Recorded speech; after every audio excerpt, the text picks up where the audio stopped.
Matapos matalo ni Grid ang 2 Full Moon Awakened Guardian of the Forest, nakamit niya ang tagumpay na nagbigay sa malaking pag-angat. Nakaipon siya ng mga materyales tulad ng 14 na Blue Orichalcums, 3 Purple Orichalcums, at Amethyst Shield. Nag-level up siya ng sunod-sunod at umabot sa level 200, na nagbukas ng mga bagong tampok sa kanyang mga stats. Habang iniinspeksyon ng mga nakuha, napagtanto niya ang halaga ng mga ito. Ang Blue Orichalcum ay magiging mahalaga sa paggawa ng failure.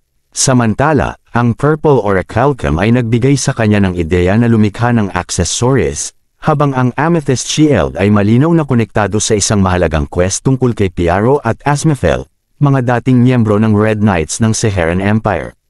Habang nagpapahinga, dumating si Heroy, sakay ng isang wyvern. Ipinakita ni Heroy ang kanyang malaking pag-unlad, na kahit may non-combat class na orator, nagpakita ng lakas na higit pa sa karamihan ng mga mandirigma. Dahil dito, agad na inatasan siya ni Grid na maghanap ng Sylphid Scales. Nakakailanganin niya sa paggawa ng Hooded Zip-Ops. Kasama si Romeo at ang iba pang mga sundalo, pinapante niya sila sa Frostlight Orcs bilang bahagi ng kanilang pagsasanay. Puno ng kumpiyansa si Grid sa kanyang mga plano. Habang inaasikaso ang kanyang mga item at proyekto, handa na siyang lumikha ng failure, na magiging simbolo ng kanyang tagumpay at kakayahan bilang Pagmas Descendant. Pagbalik sa smithy ni Khan, nagulat si Jeshuka nang malaman na nagtagumpay si Grid na talunin ang Guardian of the Forest mag-isa. Bukod pa rito, hindi makapaniwala si Jeshuka sa pagtaas ng level ni Grid mula 180 hanggang 200 sa loob lamang ng isang araw. Bagamat batid na niya ang lakas ng Pagmas Descendant, hindi niya inasahan ang ganitong antas ng kapangyarihan, na tila bag na sa sistema ng laro. Sa kabila ng tagumpay ni Grid, malaking tulong ang mga item tulad ng Braham's Bots at Pagmas Pavranium sa pagkapanalo niya. Subalit sa harap ng banta ng Yatan Church, nagsimula ng magduda si Jeshuka kung tama bang hayaan si Grid na manatiling isang simpleng blacksmith. Sa kabila ng kanyang planong kumbinsihin o seduction pa nga upang sumali si Grid sa kanilang base sa Bayran, ngunit agad siyang tinanggihan nito. Galit at inis, umalis si Jeshuka, na nagresulta sa isang isyu kinabukasan tungkol sa posibleng broken heart ang isa sa pinakamagandang babae sa Satisfy. Gayunpaman, abala si Grid sa mas mahalagang bagay ang paggawa ng failure. Ang pinakamainam na espada na nagagawa lamang gamit ang bihirang Blue Orichalcum. Alam niya na ang tagumpay ng proyektong ito ay nakasalalay sa mataas na kalidad ng crafting tools at tamang diskarte, kaya't determinado siyang gawing maalamat ang pandayan ni Khan. Samantala, sa lugar kung saan natalo ang Guardian of the Forest, dumating si Agnes at nadismaya nang malaman niyang natalo na ang nilalang bago siya dumating. Galit na galit, tinawag niyang insolent bastard ang sinumang nakagawa nito. Samantala, sa pandayan ni Khan, naglaan si Grid ng 4 na gabi nang walang pahinga upang likhain ang legendary blacksmith's hammer. Nang matagumpay itong mabuo, nadagdagan ang kanyang estatistika at reputasyon. Bagamat masaya, may agam-agam pa rin siya tungkol sa paggawa ng kanyang inaasam na failure sword, dahil mayroon lamang siyang isang pagkakataon. Pinayuhan siya ni Khan na huwag mawala ng pagmamahal at kumpiyansa sa mga resultang nagagawa niya. Pinaalalahanan siya nito na maging mapagmalaki sa bawat item na nalikha, maging anuman ang resulta. Sa kabilang banda, sa bahay ni Che Olho, nagulat siya sa balita. Opisyal na inanunsyo ng sistema ng Satisfy na si Grid ay nakalikha na ng ika-5 maalamat na kagamitan, opisyal na kinikilala bilang Pagmas Successor. Sa proseso ng paggawa ng failure, na-activate ang mga kakayahan ni Grid bilang isang legendary blacksmith, ang Legendary Blacksmith's Patience at Legendary Blacksmith's Breath. Tumindi ang kanyang konsentrasyon, at lumakas ang kanyang pisikal na abilidad, na nagbigay ng mas mataas na kalidad sa item na kanyang ginagawa. Samantala, sa SA Group, pinapanood ni Nahwon, Sang-min, at Nahiyang makasaysayang sandali. Habang tuwang-tuwa si Hun sa progreso ni Grid, nag-aalala si Sang-min na ang pagkakaroon ng pinakamalakas na sandata ay posibleng makasira sa balanse ng laro. Subalit, kalmado si Nahi at naniniwalang ang sistema ay natural na mag-a-adjust upang mapanatili ang balanse sa Satisfy.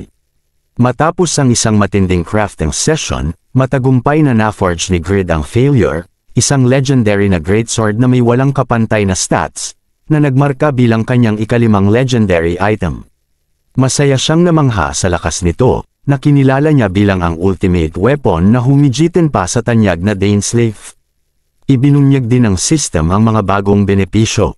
Ang kanyang mga likha ay magkakaroon na ng tatak na G, at kaya na niyang gumawa ng mga imitasyon ng myth-rated na kagamitan, isang hakbang na mas malapit sa God-tier equipment. Gayunpaman, ang kanyang kasiyahan ay mabilis na napalitan ng pagkabigo nang malaman ang tungkol sa mga bagong parusa. Malaki ang nabawas sa stat boosts mula sa crafting, at hindi na siya makakakuha ng stats mula sa paggawa ng mababang rated na items. Kahit na na-unlock niya ang access sa isang espesyal na reputation store. Nadismaya siya sa mas mabagal na pagtaas ng reputation. Sa kabila ng kanyang mga halo-halong damdamin, pinili ni Grid na panatilihing lihim ang kanyang pagkakakilanlan bilang pagmoss successor sa mga rangkang. Bagamat nalilito, hindi niya mapigil ang ma-excite sa posibilidad na makagawa ng myth-rated items, habang nagtatawa at nagrereklamo tungkol sa mechanics ng laro. Samantala, ipinagdiwang naman ni Khan ang kanyang tagumpay. Sa huli, sinabi ni Grid, "Okay ako, pero hindi rin." Sa SA Group, tinalakay ng mga executives ang epekto ng paglitaw ng pagmoss successor. Nagpahayag si Sangmin ng pagkabahala sa huli at bigla ang debuff sa stats ni Grid, na tila labis na malakas na para sa balancing gameplay. Ipinaliwanag ni Nahina ang debuff ay matagal nang nakaprogram at hindi dahil sa error. Sinabi niya na ang hindi inaasahang pag-usbong ni Grid ay sanhi ng mabagal na paglikha ng mga legendary items dahil sa malas niya. Bagamat mabagal ang progreso, naging benepisyo ito dahil napanatili niya ang mataas na stat boosts ng mas matagal kaysa inaasahan. Bagamat tinawag si Grid na terrible at incredible user, ang balita tungkol sa pagmoss successor ay mabilis na kumalat sa buong mundo. Iba't ibang teorya ang lumitaw ukol sa kanyang pagkakakilanlan at kakayahan. Ang mga sikat na personalidad tulad ng first-ranked blacksmith at ang epic class changer na si Katz ay nagbigay ng opinyon, na nagdagdag ng fuel sa usapin. Dahil sa mainit na diskusyon sa pagitan ng mga rankers at guilds, nagpasya si Chairman Che Olho ng SA Group na gamitin ang International Competition Quest para ilihis ang atensyon ng mga manlalaro at panatilihin ang balanse sa laro. Sa Consmithy, inutusan ni Jishoka si Grid na gumawa ng kagamitan para sa bawat miyembro ng guild sa loob ng isang buwan bilang paghahanda sa posibleng digmaan laban sa Yatan Church. Tumugon si Grid na magiging mahirap dahil sasali siya sa paparating na International Competition Quest sa loob ng 2 buwan. Sinabi ni Jishoka na magiging mahirap para kay Grid kapag nalaman ng lahat ang kanyang pagkakakilanlan bilang pagmoss successor, ngunit tila hindi siya nag-aalala. Habang pinag-uusapan ang kompetisyon, nabanggit ni Zednas at Pan na ito'y gaganapin sa South Korea at may mga event tulad ng boss raids at sieges, na may mga espesyal na gantimpala. Agad na nagpakita ng interes si Grid sa mga gantimpala, ngunit pinigil siya ni Vantner, na ipinaalala ang kahalagahan ng paggawa ng armor. Nagpahayag si Jishoka ng seryosong pag-aalala tungkol sa kakaibang galaw ng Yatan Church. Sa kabila ng kanyang paunang pag-aalinlangan, pumayag si Grid na mag-focus sa paggawa ng kagamitan. Iniisip na kaya niya itong balansehin habang nagpapanggap bilang isang hidden master. Sa bahay ni Grid, nagmumuni-muni si Sihi tungkol sa kanyang nakatatandang kapatid. Sa kabila ng tagumpay ni Grid sa paglalaro ng Satisfy at pagkamit ng kanilang pangarap na buhay, nababahala siya sa pagiging mayabang nito. Bumili si Grid ng mamahaling sasakyan at tila napapalibutan ng mga magagandang babae, na nagdudulot ng alalahanin kay Sihi na baka mapahamak ang kapatid. Habang nag-iisip, napansin ni Sihi ang isang malaking limousine sa kanilang lugar. Laking gulat niya nang bumaba si Ira, isang tanyag na Satisfy player, na naghahanap kay Shin Yang-woo. Hindi makapaniwala, agad tumawag si Sihi kay Grid para lumabas at harapin ang bisita. Nagpunta si Ira, isang tanyag na personalidad sa laro Satisfy, sa bahay ni Grid at nakipagkita kay Sihi, ang kapatid na babae ni Grid. Si Sihi, na hindi pamilyar kay Ira, ay naging maingat at nagtataka sa mga layunin ng bisita, lalo na nang malaman niyang mayroong maikling ugnayan si Ira kay Grid sa laro bilang magkasintahan. Duda si Sihi sa mga intensyon ni Ira, at nagtanong kung ginagamit lamang siya ni Ira para sa mga hindi magagandang dahilan. Ngunit si Ira ay nagpahayag ng paghanga kay Grid at ipinaliwanag na nais niyang makipagtulungan sa kanya para sa isang malakihang layunin. Ipinahayag ni Ira na nais niyang imbitahan si Grid sa international tournament upang kumatawan sa Korea. Sa kabila ng maraming iba pang mga sikat na manlalaro, naniniwala si Ira na si Grid ang may kakayahang magdala ng tagumpay para sa bansa, lalo na dahil sa kakaibang lakas at kasanayan ni Grid. Ayon kay Ira, ang gobyerno ng Korea ay nagpasya na itaguyod ang isang koponan na may si Ira bilang pangunahing miyembro upang muling mapalakas ang reputasyon ng bansa sa gaming industry sa buong mundo. Subalit, may mga hamon, at ipinunto ni Ira na ang mga Koreano ay nahihirapan sa mga pisikal na aspeto ng laro kumpara sa mga Western players. Si Grid, bagamat hindi pa rin komportable na magbukas ng kanyang tunay na pagkatao, ay sumang-ayon na sumali sa torneo, ngunit may mga kondisyon. Ipinahayag niya na nais niyang maglaro sa pet marathon event gamit ang kanyang pet, na isang hindi buhay na nilalang ngunit may sariling kalooban at walang hangganang kalusugan. Nang marinig ito ni Ira, siya ay nagulat sapagkat wala pang ibang manlalaro na nagkaroon ng ganitong uri ng pet sa laro. Nagkasundo silang magtulungan, at kung magtatagumpay si Grid, siya ang makikinabang sa premyo. Sa kabila ng kanilang pag-uusap, patuloy na nagmamasid si Sihi at ipinaglalaban ang proteksyon ng kanyang kapatid. Hindi siya natatakot na ipagtanggol si Grid, at tinulungan si Ira nang magpasalamat ito sa pagtulong ni Grid. Sa kabila ng kanyang pagkabahala, nagpatuloy si Ira sa pagpapaliwanag na may kinalaman ang pagkatalo ng Ira Church sa kasalukuyang sitwasyon. Sa kanyang mga pahayag, tinukoy ni Ira na ang Yatan Church ay nagplano ng isang atake sa Bayran Village, na pinamumunuan ng dalawang malalakas na kasapi ng Yatan, sina Niberius at Balak. Ayon kay Ira, dahil sa kahinaan ng kanilang puwersa, tanging si Grid lamang ang may kakayahan upang pigilan ang atake at maiwasan ang mas malaking panganib. Ang mensahe ni Ira ay naglalaman ng malalim na pagnanasa na matulungan si Grid, ngunit may mga pahiwatig na may mas malalim pang relasyon na nauugnay sa kanilang nakaraan.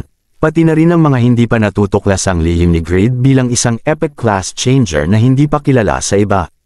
Tila may mga alalahanin si Grid tungkol sa pagtanggap sa alok ni Ira, ngunit sa huli, ipinakita niya ang kanyang determinasyon na tumulong habang pinipilit na itago ang kanyang tunay na pagkakakilanlan sa laro. Ang eksena ay nagbigay liwanag sa patuloy na tensyon sa pagitan ng mga pangunahing tauhan, na nagpapakita ng komplikadong dinamika ng kanilang mga layunin at relasyon, pati na rin ang mga hamon at sakripisyo na kinahaharap nila upang mapanatili ang balanse sa kanilang mundo sa Satisfy. Sa Barian Village, ang sitwasyon ay naging kritikal nang matuklasan ni Vantner at Jeshuka ang isang malalim na butas sa loob ng inner sanctum ng kastilyo, na nagpapakita ng panganib. Dumating ang mga mula sa Yatan Church, si Niberius, ang ika-4 na alagad, at si Balak, ang ika-5 alagad, na nagpasimula ng atake sa lugar. Si Niberius ay nagsabi ng mga mapang-akit na salita, na binabastos ang mga mortal at ipinapakita ang kanilang kahinaan, habang si Jeshuka, bilang leader, ay agad nagutos na maghanda upang protektahan ang Bayran Village mula sa atake ng Yatan Church. Sa isang seryosong pag-uusap, tinanong ni Grid si Ira tungkol sa mga plano ng Yatan Church at ang posibilidad ng pagbibigay ng blessing mula sa kanilang mga servant. Itinanggi ni Ira na ang mga mas mataas na skill tulad ng blessings ay tanging ang first servant lamang ang may kakayahang magbigay nito. Nang magtanong si Grid kung bakit interesado siya sa blessing habang siya ay laban sa Yatan Church, tinawanan siya ni Ira bilang incompetent at pinapalis siya ni Grid.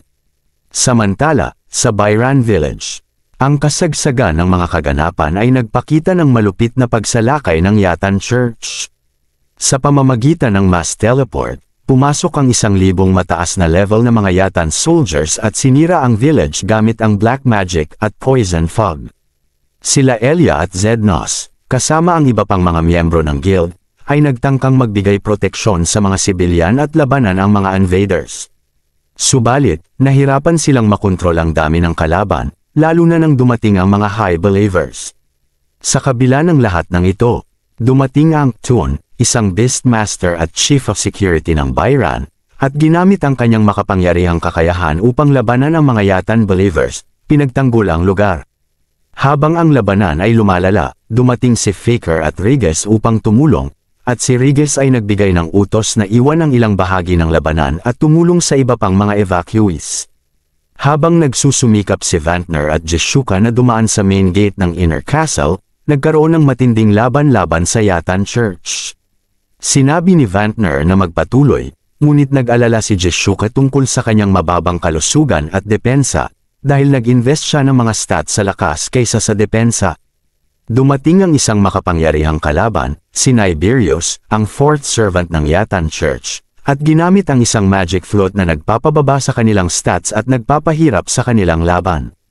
Habang nakikipaglaban sila, lumitaw si Ibelin, na tinulungan si Vantner, ngunit hindi rin nakaligtas sa lakas ni Niberius. Sinabi ni Niberius na ang kanilang pagtatangka ay walang silbi at tinawanan ang kanilang pag-atake. Sa kabila nito, nagpasalamat si Vantner kay Faker, na nagbigay ng tamang estratehiya at nagtakda ng misyon sa kanya upang protektahan ang kanilang master. Kaya nagpatuloy si Vantner at Jishuka upang dumaan sa gate at ipagpatuloy ang laban, habang sina Faker at Ibelin ay nagtangka na pigilan si Niberius. Habang ipinaglalabanan ng Yatan believers si Smith, isang matandang blacksmith na gumawa ng special Jaffa arrows, ipinakita ni Grid ang kanyang pagpapahalaga sa gawa ng matanda. Sa kabila ng mga pagbabanta, si Smith ay nagbigay ng mataas na respeto kay Grid, na naging inspirasyon sa kanya upang maabot ang kanyang pinakamataas na potensyal bilang isang blacksmith. Sa kabila ng kanyang sugat, ipinahayag ni Smith na wala siyang pagsisisi at natutunan niyang maging isang mataas na ranggong blacksmith matapos ang 50 taon ng pagsusumikap. Nang makita ni Grid ang dedikasyon ni Smith, nakatanggap siya ng isang espesyal na quest na tinawag na Blacksmith's Affection.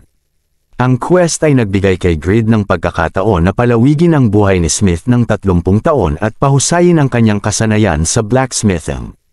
Pinili ni Grid na tulungan si Smith sa pamamagitan ng pagtanggal ng sagabal na humaharang sa kanyang trabaho, at ipinakita niya ang kanyang malasakit sa matandang blacksmith na may malalim na pagnanasa at dedikasyon sa kanyang craft.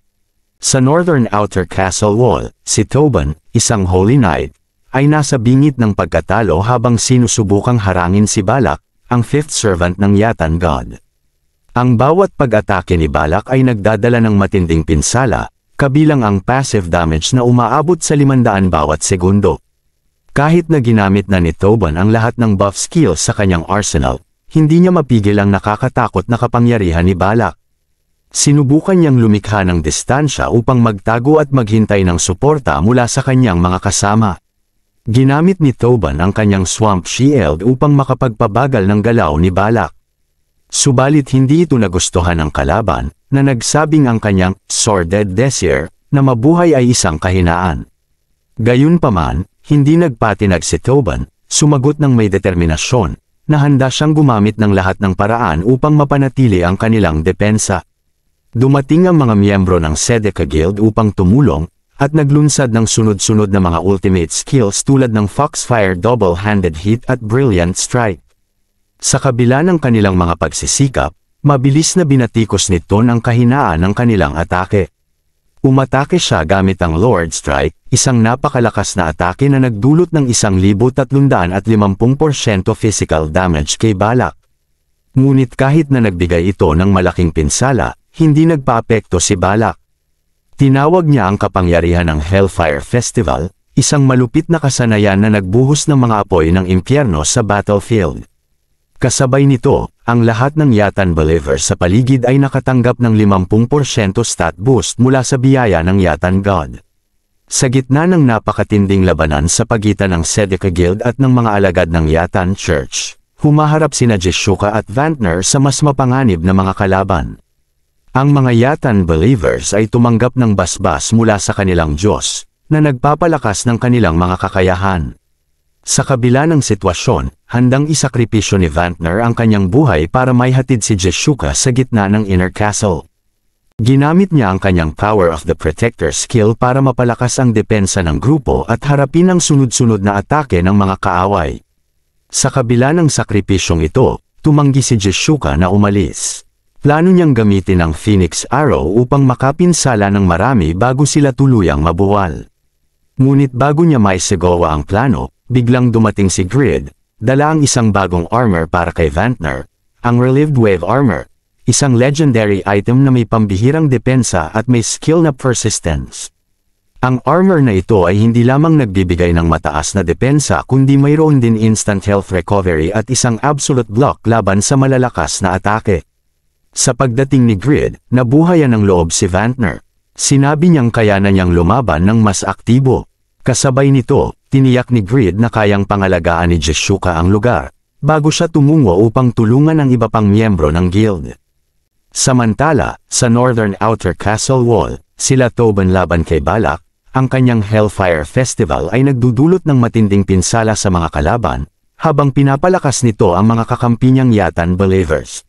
Sa kabila ng matinding pinsala, patuloy na lumalaban si Tobin, umaasa na makakapagpatagal siya hanggang dumating ang tulong. Ngunit unti-unti nang nawawala ang kanyang lakas, at mukhang hindi siya magtatagal. Sa gitna ng desperasyon, muling dumating si Grid, dala ang isang sandata. Ang Dainsleif, isang greatsword na may pambihirang kapangyarihan at perpektong ginagamit laban sa matitibay na kalaban tulad ni Balak. Gayunpaman, ang tanging taong maaaring gumamit nito ay si Toon, isang dealer at tanker na may sapat na lakas at kakayahan. Kahit hindi maganda ang relasyon ni Grid at Toon, tinanggap nito ng sandata, sabik na gamitin ito laban kay Balak. Sa live report mula sa Byron Castle, makikita ang matinding labanan habang ng Sedeca Guild sa puwersa ng Yatan Church.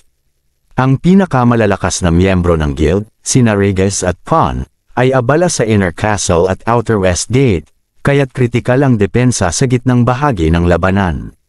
Patuloy na umaatake ang mga high-ranked na Yatan believers, na mas lalong lumakas dahil sa epekto ng Hellfire, kaya't lalong naging mahirap ang sitwasyon. Tanging sinala Elia at Zednas ang naiwan para suportahan ang gitna, ngunit hirap na silang panatilihin ang depensa gamit ang kanilang mahika. Dumating si Jeshuka sa Inner Castle Wall sakto sa oras, gamit ang kanyang husay sa pana upang pabagalin ang pag-atake ng kalaban. Sa kabila ng pangangailangang talunin ang mga lingkod ng Yatan tulad ni Niberius at Balak, inuuna niyang patatagin ang depensa ng gitna. Samantala, sa gitna ng labanan, muling lumitaw si Vantner, suot ang Relieved Wave Armor na ginawa ni Grid. Ang kanyang pagdating ay nagpalakas ng morale ng guild habang tinutulak niya pabalik ang mga Yatan believers. Kasabay nito, ginagamit ni Ibelen ang sumapang espada, na nagdudulot ng matinding pagdurugo sa mga kalaban, dahilan upang umatras sila. Nagpatuloy siya sa pagprotekta, hinaharangan ng mga mananampalataya habang nagpapahayag ng pag-aalala para kay Faker na nag-iisang nakikipaglaban. Gayunpaman, patuloy na inaabante ni Niberius si Faker, na ang accuracy at avoidance ay labis na naapektuhan ng debuff mula sa flood. Sa ganitong kahinaan, nahihirapan si Faker laban sa dark magic ni Niberius, ginamit ni Niberius ang skill na Dark Firestorm na nag-iwan sa kay Faker ng malubhang pinsala. Sa gitna ng tila walang pag-asang sitwasyon, muling dumating si Grid. Inutusan niya si Ibelen na ilikas si Faker, sabay deklarang siya ang haharap kay Niberius. Nasa kalagitnaan ng labanan sina Grid at Niberius, isang malakas na dark mage ng Yatan Church. Nagsimula si Niberius sa pagtawag kay Grid ng barbaric dahil sa laki ng greatsword nito, ngunit agad siyang binigla ng lakas ng Pagmas Sword Dance, Transcended Link, na nagdulot ng 20 mabilis na hampas na may 150% attack power bawat isa. Kahit na ginamit ni Niberius ang mga makapangyarihang kasanayan tulad ng Dark Firestorm at Dark Ice Wall, hindi siya nakaiwas sa patuloy na pag-atake ni Grid. Gayunpaman, ginamit ni Niberius ang Reverse Gravity, na pansamantalang nagpawalang bisa sa mga kasanayan ni Grid, at sinundan ito ng sunod-sunod na Dark Magic tulad ng Double Casting, Dark Thunderbolt, at Dark Water, na nagdulot ng matinding pinsala kay Grid. Sa kabila nito, naprotektahan siya ng kanyang Holy Light Armor, na nagbigay ng immunity laban sa Dark Magic, bagamat hindi lubos na ganap. Habang nagiging mahirap ang laban, ginamit ni Grid ang natutunan niyang diskarte mula sa isang memorya ni Euphemina. Ang paggamit ng isang legendary orb na nagbibigay ng kumpletong immunity sa Dark Magic. Ngunit hindi pa rin siya nakaligtas sa huling trump card ni Niberius, ang Dark Thunder Explosion. Samantala, nagbigay si Chris, ang pangatlo sa Unified Rankings, ng kanyang opinyon. Ayon sa kanya, malakas si Grid sa raid battles dahil sa kanyang legendary class at mataas na attack power, ngunit mababa ang kontrol nito sa PvP. Patuloy na sinubukan ni Grid na patunayan ang kanyang lakas laban sa mga pagdududa ng iba. Gamit ang kanyang pagiging overgeared upang labanan ang mga mahihinang puntos ng kanyang kontrol. Sa huli, nagbigay ng tensyon ang labanan habang sinisikap ni Grid na lampasan ang makapangyarihang mga dark magic ni Niberius. Sa labas ng Byron Castle West Gate, sa gitna ng tensyon, ginamit ni Pawn ang True Illusion skill, na nagresulta sa mas mataas na accuracy matapos huminto ang epekto ng flood. Bagamat mahirap, unti-unting nalilinis ni Pawn ang lugar, pinapakita ang kanyang paglakas mula sa laban kay Malakos. Malaki ang pasasalamat niya sa kanyang Gale Spear, na nagbigay daan sa kanila upang maabot ang kanilang buong potensyal. Si Vantner naman ay lumaban ng buong tapang sa kabila ng mataas na damage mula sa Swirling Flame.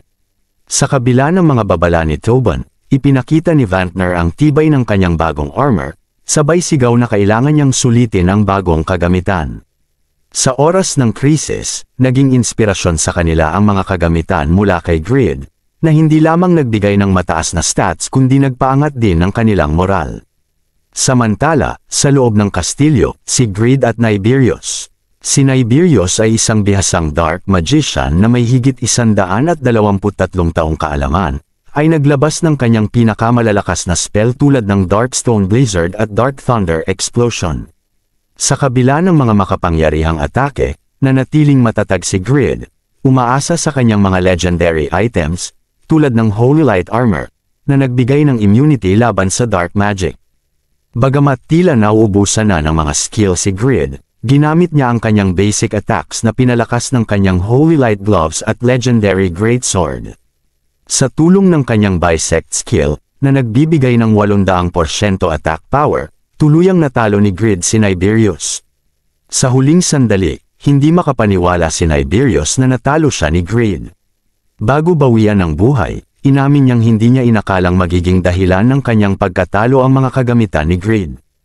Pagkatapos ng laban, nakatanggap si Grid ng napakalaking EXP, na nagresulta sa sunod-sunod na pag-level up. Tumaas ang kanyang reputasyon sa buong kontinente, at nakakuha siya ng mataas na pabor mula sa Rebecca, Dominion, at Juder churches. Sa kabilang banda, lumala ang kanyang pagkakagalit sa Yatan Church, na ngayon ay magtatagal bago makagawa ng mga dark magicians dahil sa pagkatalo ni Niberius. Nakatanggap si Grid ng mga items tulad ng Niberius's Flute at Niberius's Bracelet. Habang abala si Grid sa pag-inspeksyon ng mga ito, pinagtulungan ng mga miyembro ng guild na sina Vantner, Tobin, at tunang natitirang mga kalaban. Hindi nagtagal, dumating si Grid sa kanilang lugar at tinulungan silang labanan si Balak, isang malakas na mandirigma ng Yatan Church.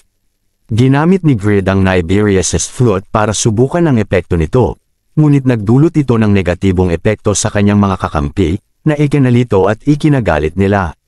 Sa kabila ng aberya, mabilis na nabawi ni Grid ang kontrol at ginamit ang kanyang legendary greatsword upang durugin ang espada ni Balak sa isang tama. Dahil dito, napilitang tumakas si Balak. Natapos ni Grid ang quest na Blacksmith's Affection, na nagbigay ng malaking gantimpala, pinahaba ang buhay ng NPC na si Smith ng 30 taon. Sa kabila ng ilang aberya, nanalo ang Sedeca Guild at naibalik ang kontrol sa Byron Castle. Matapos ang matagumpay na pagdepensa ng Sedeca Guild sa Byron Castle, naging malaking usap-usapan sa buong mundo ang tagumpay ni Grid, lalo na ang pagkatalo niya kay Niberius, isang tagasunod ng Yatan na may level 300. Pinag-usapan ng media at mga online na komunidad kung paano siya naging sentro ng labanan, kahit na nakatulong ang ibang guild members sa pagpapahina kay Niberius. Samantala, sa Miami, pinag-uusapan ni Zibble, ang guildmaster ng Snake Guild at second sa Unified Rankings, ang tagumpay ni Grid. Bagaman hindi siya ganoon kahanga-hanga sa paningin ni Zibble, nakikita niya ang halaga ng pag-monitor kay Grid bilang tanging tagagawa ng mga legendary items. Ngunit para kay Zibble, mas mahalaga ang plano ng Snake Guild na sakupin ang mga kastilyo at sekreto ng dungeons upang palakasin ang kanilang pondo at pagbuo ng isang bagong bansa. Matapos ang tagumpay ng Sedeca Guild sa Byron Castle, nakita agad ang lawak ng pinsalang iniwan ng labanan. Ang seguridad ng bayan ay nasa pinakamababang antas, at ang mga residente ay nasa bingit ng pag-aalsa. Bukod dito, madalas na nag-aabang ang mga bandido at halimaw sa paligid, na nagdudulot ng dagdag na banta. Isang rare personage ang biglang lumitaw sa Byron, nagdadala ng potensyal na solusyon sa krisis. Gayunpaman, ang pagkakataong mahanap siya ay limitado dahil kinakailangan ng mataas na insight stat at ang paggamit ng ruler's sword. Dahil mababa ang kanyang insight, humingi si Jeshuka ng tulong kay Grid. Alam niyang ang talas ng isip ni Grid sa labanan ay maaaring senyales ng mataas na insight. Kahit na nagdalawang isip, tinanggap ni Grid ang misyon. Nagbigay si Jeshuka ng mga mineral tulad ng blue or calcium at black iron bilang gantimpala. Kahit na mahalaga ang mga ito, mas pinahalagahan ni Grid ang pagkilala at suporta ng guild. Para kay Grid, ang Sedeca Guild ay hindi lamang nagbibigay ng pisikal na tulong kundi pati ng respeto at pagkalinga. Habang nag-uusap, nagbiro si Grid at sinabing tawagin siyang Opa ni Jeshuka, na ikinagulat nito. Bago umalis, muling pinagtibay ni Jeshuka na ang guild ay nananatiling tapat kay Grid, na kanilang natatanging kayamanan. Habang ginagamit ni Grid ang bagong skill talent search, mabilis niyang nasuri ang mga residente ng Byron Village. Sa kabila ng kanilang malaking bilang, wala siyang natagpuang may natatanging talento. Gayunpaman, ang bawat obserbasyon ay nagdulot ng pagtaas ng kanyang insight stat, na nagbigay sa kanya ng dagdag na motibasyon. Habang abala siya sa proseso, biglang natanggap niya ang isang mensahe mula kay Yura. Si Yura ay nagpakita ng interes sa pet ni Grid at sa pag-most successor matapos mapanood ang livestream ng Byron Battle. Bagamat may tensyon sa pagitan ng Yatan Church at ng Sedeca Guild, nagmungkahi si Yura na magkita sila ng palihim. Sa kabila ng kanyang pag-aalinlangan, pumayag si Grid, bagamat nalito sa tinukoy ni Yura na special relationship nila, na maaaring magdulot ng maling pag-unawa. Sa pagbalik ni Toon upang isauli ang greatsword na ipinahiram ni Grid, ipinaliwanag niya na hindi niya kayang bayaran ang armas dahil sa mababang kita mula sa kanyang weekly hunts. Sa kabila ng pagiging isang ranker, hindi siya popular at hindi nakatatanggap ng mga lucrative offers tulad ng ibang rankers. Labis na naantig si Toon sa kabutihang ipinakita ni Grid, na walang pag-aalinlangang nagtiwala sa kanya. Dahil dito, naalala ni Toon ang tungkol sa kanyang madilim na nakaraan bilang miyembro ng isang Italian mafia. Ang kanyang pagsisikap na magbago sa pamamagitan ng Satisfy, na naging liwanag sa kanyang madilim na buhay. Nagpasalamat si Toon kay Grid at nangakong magsisimulang muli bilang isang mas mabuting tao. Ipinangako niyang aayusin ang kanyang ugali at susundin ang payo ni Grid, kahit patungkol lamang sa mga simpleng bagay tulad ng hindi pagdura sa sahig. Pag-alis ni Toon, naalala ni Grid ang posibilidad na nakita sa livestream ang Pavranium, isang item na balak niyang gamitin sa paparating na pet marathon. Napagtanto niyang kailangang gumawa ng hakbang upang mapanatiling lihim ang tungkol dito. Nalilito si Grid inisip kung bakit tila kakaiba ang kilos ni Jeshuka, Yura, at Toon sa araw na yon. Sa pandayan ni Smith, buong sigla na tinawag ni Smith si Grid, inaalok ang sarili sa bayani ng Byron. Ginamit ni Grid ang blacksmith's affection, na nagtaas ng advanced blacksmith craftsmanship ni Smith ng 4 na antas. Pagkatapos, humingi si Grid ng pahintulot na gamitin ang pandayan para sa Pavranium. Kahit mahina ang attack power nito, plano niyang gawing isang makapangyarihang sandata, maya-maya sa labas ng Byron Village, nakasuot ng disguise at maingat si Yura habang nakipagkita kay Grid. At humiling na ipakita ang kanyang pet. Matapos asarin si Yura, ipinakita ni Grid ang kanyang likha, 30 golden needles ng Pavranium. Ang mga ito ay matibay, kayang tumagos sa pisikal na bagay, at maaaring magdulot ng critical hits, ngunit mahina laban sa magic. Maaari rin silang bumuo ng isang barrier. Habang nag-oobserba si Yura, bigla na lang may sumabog. Dumating sina Sir Phoenix at Irene, at kinilala ni Phoenix si Yura bilang yata na lingkod na dumukot kay Irene. Hinarap ni Irene si Grid. Hinihingi ang paliwanag, dahilan para labis na malito si Grid sa sunod-sunod na malas na nangyayari.